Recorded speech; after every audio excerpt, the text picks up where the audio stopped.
দেখছেন কলকাতা টিভির সঙ্গে রয়েছে আমি তসমিনা। শুরু করছি সংবাদ সারাদিন। মন্ডল সভাপতির নাম ঘোষণা নিয়ে তরজা। বনগাঁ জেলা বিজেপির সভাপতি বিকাশ ঘোষের গাড়িতে তালা দেওয়ার ঘটনা। সুব্রত ঠাকুর ও তার অনুগামীদের নামে অভিযোগ। তালামুক্ত করা নিয়ে শান্তনু ঠাকুরের সঙ্গে সুব্রত ঠাকুরের বাদানুবাদ।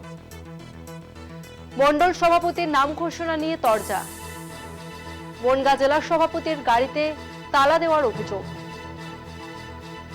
বনগাঁ জেলা বিজেপির সভাপতি বিকাশ ঘোষের গাড়িতে তালা দেওয়ার ঘটনা। সুব্রত ঠাকুর ও তার অনুগামীদের নামে অভিযোগ।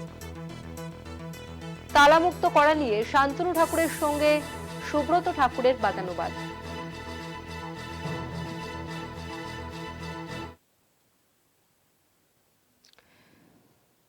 সেই গাড়ির ছবি আপনারা দেখতে পাচ্ছেন, যে গাড়িতে তালা দেওয়া হয় বলে অভিযোগ উঠে আসছে। মন্ডল সভাপতির নাম ঘোষণা নিয়ে তরজা। বনগাঁ জেলা বিজেপির সভাপতি বিকাশ ঘোষের গাড়িতে তালা দেওয়ার ঘটনা। সেই মুহূর্তের সেই গাড়ির ছবি আপনারা দেখতে পাচ্ছেন। গাড়ির চাকাতে তালা দেওয়া হয়েছে, সেই ছবি দেখতে পাচ্ছেন আপনারা। সুব্রত ঠাকুর এবং তার অনুগামীদের নামে অভিযোগ। তালামুক্ত করা নিয়ে শান্তনু ঠাকুরের সঙ্গে সুব্রত ঠাকুরের বাদানুবাদ।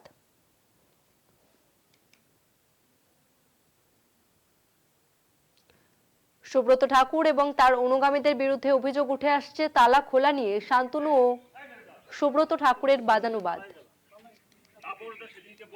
মঙ্গল সভাপতির নাম ঘোষণা নিয়ে তরজা। বনগাঁ জেলা বিজেপির সভাপতির গাড়িতে তালা।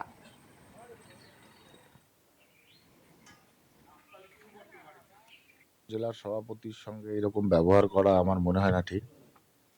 কারণ মন্ডল সভাপতি পরিবর্তনের জন্য সেটা সংগঠন আছে, সংগঠন দেখবে। কোনো সাংসদ বা কোনো এমএলএ তাদের কথায় সংগঠন চেঞ্জ হবে, এগুলো প্রকাশ্যে আসা মানে একটা মানুষের কাছে লজ্জার বিষয়।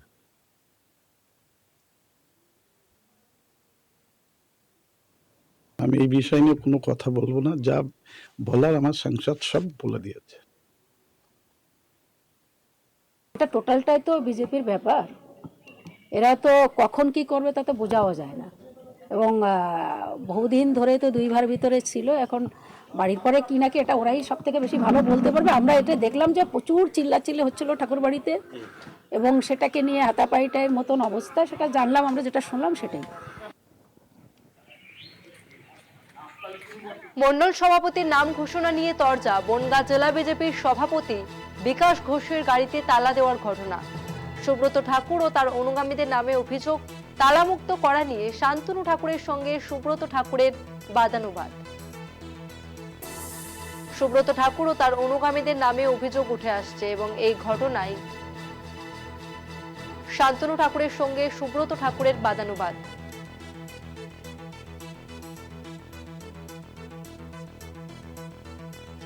বিস্তারিত জানবো, আমাদের সঙ্গে ফোন লাইনে রয়েছে প্রতিনিধি দেবাশিস মণ্ডল। দেবাশিস, ঠিক কি অভিযোগ? দেখো তসলিমা, আজকে বলি যে আজকে দুপুরবেলা নাগাদ বিজেপি যে বনগাঁ সাংগঠনিক জেলা সভাপতি বিকাশ ঘোষ, তিনি ঠাকুরনগর ঠাকুরবাড়িতে আসেন। সেই সময় সুব্রত ঠাকুর, যিনি গাইঘাটা বিধানসভা কেন্দ্রের বিধায়ক, তার নেতৃত্বে বিজেপির একদল লোক, তারা কিন্তু এই যে বিকাশ ঘোষের গাড়িতে তালা মেরে দেয়। যেটা সুব্রত ঠাকুর যেটা অভিযোগ করেছেন যে গাইঘাটা ওয়ান ব্লকের যে মন্ডল সভাপতির তাকে দিতে হবে, কারণ গত 4 মাস ধরে মন্ডল সভাপতি নেই।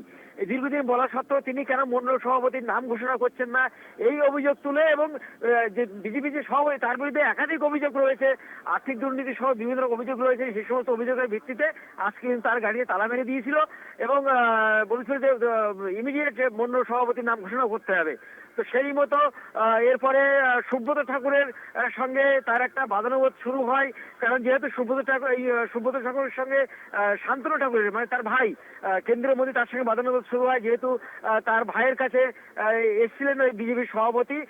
যদিও শান্তনু ঠাকুর পরবর্তীকালে নির্দেশে সেই তালা খুলে দেয়, কিন্তু পরবর্তীকালে আমরা দেখলাম সাংবাদিক সম্মেলনে বলেছেন যে এটা সম্পূর্ণ অন্যায় হয়েছে তালা মারা, শান্তনু ঠাকুর বলেছেন। এবং বিজেপির যে সভাপতি তার নাম ঘোষণা করে, সাংগঠনিক নাম ঘোষণা করে, এখানে ব্যক্তিগতভাবে কোনো ব্যক্তির সভাপতি কেউ ঘোষণা করতে পারে না, এটা দল ঘোষণা করে। যদিও সুব্রত ঠাকুর তিনি কিন্তু বলেছেন যে বারবার আমরা বলেছি যে এই যে মন্ডল সভাপতির নাম ঘোষণা করতে হবে, তিনি করেননি। গত 4 মাস ধরে এখানে নাম নেই, ফলে স্বাভাবিকভাবে বিজেপি সাংগঠনিকভাবে সেভাবে জোরদার করা যাচ্ছে না বলেই তার গাড়িতে তালা মেরে দিয়েছিল বলে অভিযোগ। এর অবশ্য পাল্টা যে মমতা ঠাকুর তিনি বলেছেন এটা বিজেপির ব্যাপার, তাদের দলীয় কোন্দল এবং গোষ্ঠীদ্বন্দ্ব রয়েছে বলে এই ধরনের ঘটনা ঘটেছে। ধন্যবাদ দেবাশিস।